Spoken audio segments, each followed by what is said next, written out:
Review কেমন পাচ্ছি এটা তো আমার চাইতে আপনারা ভালো জানেন, কিন্তু আমি বলতে পারি যে আমি যে দর্শকের ভালোবাসায় সিক্ত হচ্ছি সেটা আমাকে ভীষণ আনন্দিত করছে।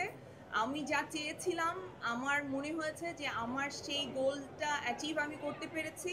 আমি চেয়েছিলাম মানুষের উপর ইম্প্যাক্টফুল কিছু করতে, যেই গল্পটা মানুষ মনে রাখবে, যে ক্যারেক্টারটা মানুষ মনে রাখবে, এরকম কিছু চরিত্র আসলে আমার করে যাওয়ার ইচ্ছা আমৃত্যু। তো লীনা সেই রকম একটা চরিত্র হয়ে উঠতে পেরেছে দর্শকের কাছে, এই জন্য আমি সবার কাছে কৃতজ্ঞ, এবং সানি সারোয়ার ভাইয়ের কাছে আসলে সবচাইতে বেশি কৃতজ্ঞ যে আমাকে এই চরিত্রটা নিয়ে বিশ্বাস করেছে।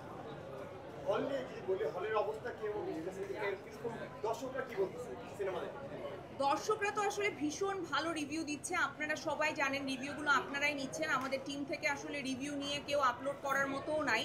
সো আমাদের নিজেদের মোবাইল ফোন থেকে আমি আমি ফোন দিয়ে রিপন ভাই আমাকে হেল্প করছেন, রৌনক রিপন ভাই, যে ভিডিওগুলো করছে এবং সেগুলো আমি আমার জায়গা থেকে আপলোড দিচ্ছি। কেউ যে আসলে আমাদের টিমের হয়ে মানে রিভিউগুলো নিবে সেই রকম একটা লোকও নাই। সো সব রিভিউ আপনারা নিচ্ছেন, আপনারা ভালো বলতে পারবেন যে দর্শক আসলে কি বলছে।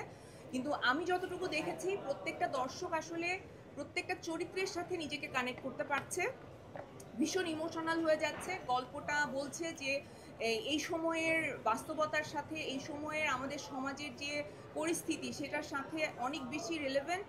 সো আমার খুব ভালো লেগেছে যে দর্শকের মানে যারা দেখছেন তাদের কাছে গল্পটা ভালো লাগছে। এখানে নারী দর্শক অনেক, এখানে যারা পুরুষ আছেন দেখছেন তারাও অনেক অ্যাপ্রিসিয়েট করছেন, কারণ আমাদের এই সমাজ ব্যবস্থায় আসলে সবাই যে অমানুষ হয়ে বেড়ে উঠেছে এরকম তো না, কিছু মানুষও তো হয়েছে। সো সেই মানুষগুলো আমাদের সিনেমা দেখছেন এবং আমাদের ভালো ভালো রিভিউ দিচ্ছেন, আমি তাদের কাছে সবচেয়ে বেশি গ্রেটফুল। কারণ যে যারা আসলে এই সিনেমাটা পছন্দ করছে, স্পেশালি পুরুষরা, তারা সত্যিকার অর্থে মানুষ হয়ে উঠতে পেরেছেন। মানুষ হয়ে উঠতে পেরেছেন বলেই এই ধরনের একটা গল্পকে তারা অ্যাপ্রিসিয়েট করতে পারছেন। আমরা সিনেমা নিয়ে বলি, দর্শকরা বলছে বাঁধন একাই পুরো সিনেমাটি নিয়ে